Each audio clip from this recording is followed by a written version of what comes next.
Hello and welcome friends, আজকে আমরা একটা নতুন ভিডিও নিয়ে চলে এসেছি। আজকে যে ভিডিওটা নিয়ে আমরা আলোচনা করবো সেটা হচ্ছে যে আমরা কি করে 15 দিনের মধ্যে পিম্পল ফ্রি গ্লোয়িং স্কিন আমরা কিভাবে পেতে পারি। হ্যাঁ বন্ধুরা, এটা সত্যি কথা যে 15 দিনের মধ্যে কিন্তু আপনারা পিম্পল ফ্রি গ্লোয়িং স্কিন কিন্তু আপনারা পেতে পারেন। তো এটা আমরা কিছু প্রসেস আছে, সেই প্রসেসগুলো নিয়ে আমরা পরপর আলোচনা করবো। খুব খুব অল্প সময়ের মধ্যে ভিডিওটা নিয়ে আলোচনা করব। প্রথমে বলি না, যখন টিনেজার্স বয়সটা ঠিক কম বয়সের ছেলে মেয়েদের মধ্যে কিন্তু এই ধরনের একটা প্রবলেম কিন্তু দেখা যাচ্ছে যে তাদের স্কিন ডাল হয়ে যাচ্ছে এবং অনেক রকম ব্রণ বা বিভিন্ন রকমের ধরনের ফুসকুড়ি এই ধরনের জিনিস কিন্তু তাদের মধ্যে দেখা যাচ্ছে এবং এটার ফলে কি হচ্ছে, তাদের মধ্যে যে কনফিডেন্স লেভেলটা কিন্তু আস্তে আস্তে ডাউন হয়ে যাচ্ছে। এটার থেকে মুক্তির উপায় কি আছে, এই বিষয়গুলো নিয়ে কিন্তু আজকে আমরা আলোচনা করব এবং 15 দিনের মধ্যে কিন্তু আমরা কিভাবে এই স্কিন অ্যাচিভ করতে পারি সেই বিষয়ে কিন্তু আমাদের আলোচনা। এটা বেশিরভাগ বলতে পারবো যে যারা স্কুল কলেজে পড়ছে এইসব ছেলে মেয়েদের জন্য কিন্তু এই ভিডিওটা তৈরি করা হয়েছে। তো তোমরা যদি কেউ স্কুল কলেজে পড়ো তাহলে অবশ্যই কিন্তু এই ভিডিওটা দেখবে, এটা তোমাদের কিন্তু কাজে আসতে পারে। প্রথমে বলবো যে পিম্পলস 3 ধরনের হয়, 3 টাইপস অফ পিম্পল হয়। একটা হচ্ছে এই কপালে এই জায়গায় এক ধরনের পিম্পল হয়, এটা হয় কিন্তু তোমার ট্রেস নেওয়ার কারণে। ট্রেস বলতে টেনশন, কোনো রকম কোনো চিন্তা ভাবনা থাকলে কিন্তু এই ধরনের সমস্যা দেখা দেয়। আর একটা আছে, সেটা হচ্ছে যে তোমার এই যে গালের যে অংশগুলো, এই অংশগুলোতে অর্থাৎ চিক্সে কিন্তু পিম্পল দেখা যেতে পারে। এগুলো এইটা হয় কিন্তু তোমার হজমের যদি সমস্যা থাকে বা ডাইজেস্টিভ কোনো প্রবলেম থাকলে কিন্তু এই যে অংশটা, এই গালের যে অংশগুলো, এগুলোতে কিন্তু পিম্পলস দেখা যেতে পারে। আর একটা জায়গা হচ্ছে, সেটা হচ্ছে চিন, এই যে অংশটা অর্থাৎ যেটা আমি চিবুক বলি, এই অংশ কিছু কিছু এই অংশগুলো তো ব্রণ হয় বা পিম্পলস হয়। এটার কারণটা হচ্ছে যে হরমোনাল চেঞ্জেস কারণে।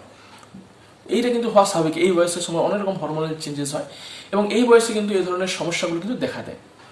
এরপর আমরা সঙ্গে সঙ্গে দেখো চলে আসবো যে কী করে কিন্তু তুমি এগুলো থেকে মুক্তি পেতে পারো। এটা কিন্তু 5টা স্টেপ আছে, আমরা 5টা স্টেপ নিয়ে প্রথমে আলোচনা করবো। প্রথম যে স্টেপটা হচ্ছে সেটা হচ্ছে হাই অক্সিজেন লেভেল।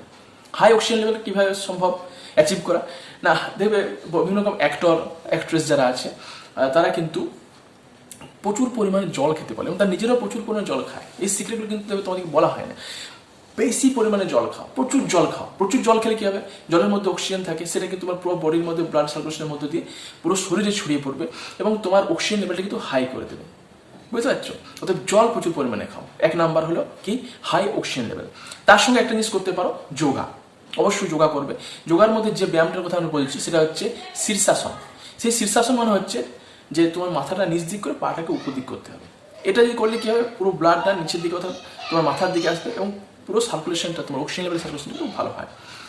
2 আমরা যেটা আমরা আলোচনা করবো সেটা হচ্ছে skin care routine. Skin care routine, হ্যাঁ বন্ধুরা, প্রত্যেকে কিন্তু ফলো করা উচিত। মানে আমি কি ফলো করবো, আমার স্কিন খুব ভালো, বলে আমার স্কিন খারাপ সেই জন্য আমি স্কিন কেয়ার রুটিন ফলো করবো, সেটা নয়।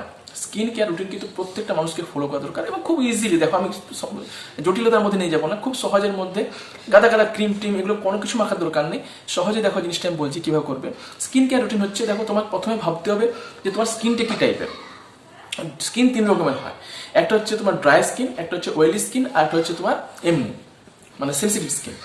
ঠিক আছে, সেন্সিটিভ বলতে পারো বা ইরিটেটিং স্কিন, এ ধরনের একটা স্কিন হয়। তাহলে 3 ধরনের স্কিন হলো।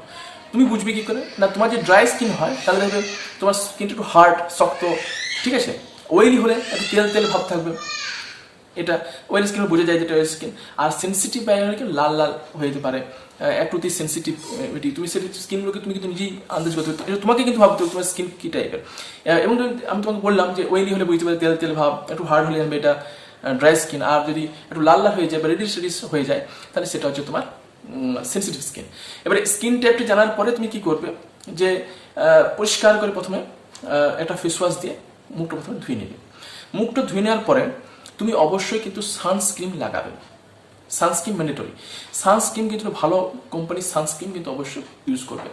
সানস্ক্রিনের মধ্যে কি থাকছে, ইউভিবি সূর্যের যে রশ্মিগুলো আছে যেটা আমাদের ত্বককে ক্ষতি করে এবং ট্যান পড়া হাত থেকে কিন্তু রক্ষা করে। অতএব সানস্ক্রিন কিন্তু আর বিশেষ কিছু নয়, এইটি কিন্তু শুধুমাত্র সানস্ক্রিন। আর রাত্রে তুমি কি করবে, রাত্রে জল দিয়ে পরিষ্কার জল দিয়ে ধুয়ে নিবে পুরো স্কিনটাকে আচ্ছা করে।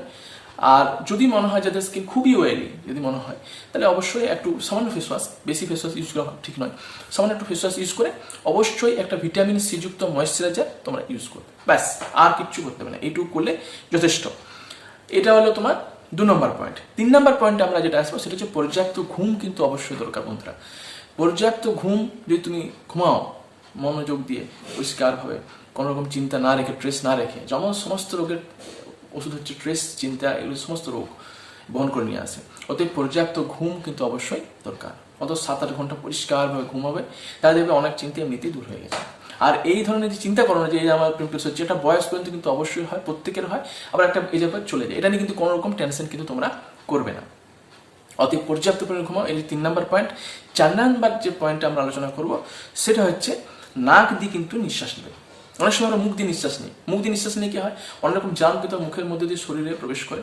নাক দিয়ে, নাকের মধ্যে যেহেতু অনেক লোম থাকে, সেগুলো কি ব্যাকটেরিয়াকে ভিতরে যাওয়ার থেকে রক্ষা করে।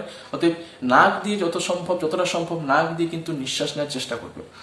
আর আরেকটা বলবো, সবসময় নিজের স্কিনটাকে এইভাবে, যে আমি ভিডিও সময় নাড়ছিলাম স্কিনটাকে, এইভাবে কিন্তু টাচ করো না। টাচ করলে কি এই হাত আমাদের অপরিষ্কার থাকে, অনেক সময় এই হাতের মধ্যে নানা রকম ব্যাকটেরিয়া, জীবাণু থাকে, সেগুলো স্কিনে বারবার নাড়াচাড়া করলে কি হয়, সেখানে গিয়ে পড়ে সেই ব্যাকটেরিয়া, তুমি দেখতে পাচ্ছ না কিন্তু ব্যাকটেরিয়া কিন্তু ওখানে কিন্তু ক্ষতি করে স্কিনের। অথবা এইগুলোকে তোমরা পরিষ্কারভাবে ফলো করে যাও। আশা করছি বন্ধুরা খুব সহজেই তোমরা কিন্তু এটার থেকে এটা গ্লোয়িং স্কিন, হেলদি স্কিন এবং পিম্পল ফ্রি স্কিন কিন্তু তোমরা খুব সহজে কিন্তু অ্যাচিভ করতে পারবে। তাহলে আরেকবার বলে দিই কী করতে হবে। একটা হচ্ছে বেশি করে জল খেতে হবে বন্ধুরা, শীর্ষাসন করতে হবে, বেশি করে জল খেতে হবে, শীর্ষাসন করতে হবে, একটা ফেস ওয়াশ দিয়ে মুখ দিয়ে সানস্ক্রিন লাগাবে, আবার রাত্রের বেলায় একটা ভিটামিন সি যুক্ত ময়েশ্চারাইজার লাগাবে, ঠিক আছে। আর পর্যাপ্ত ঘুম, আর যেটা বলছিলাম যে স্কিনকে খুব বেশি টাচ করে না, আর নাক দিয়ে নিঃশ্বাস নেবে, এইগুলি করলে কিন্তু তোমার স্কিন হেলদি হবে, পিম্পল ফ্রি হবে এবং প্রচুর গ্লো করবে। থ্যাংক ইউ বন্ধুরা। ভিডিওটা ভালো থাকলে, এরকম ধরনের ভিডিও পেতে গেলে অবশ্যই কিন্তু আমার চ্যানেল কিন্তু সাবস্ক্রাইব করে দেবে। দেখা হচ্ছে নেক্সট ভিডিওতে, ততক্ষণ জানাই নমস্কার।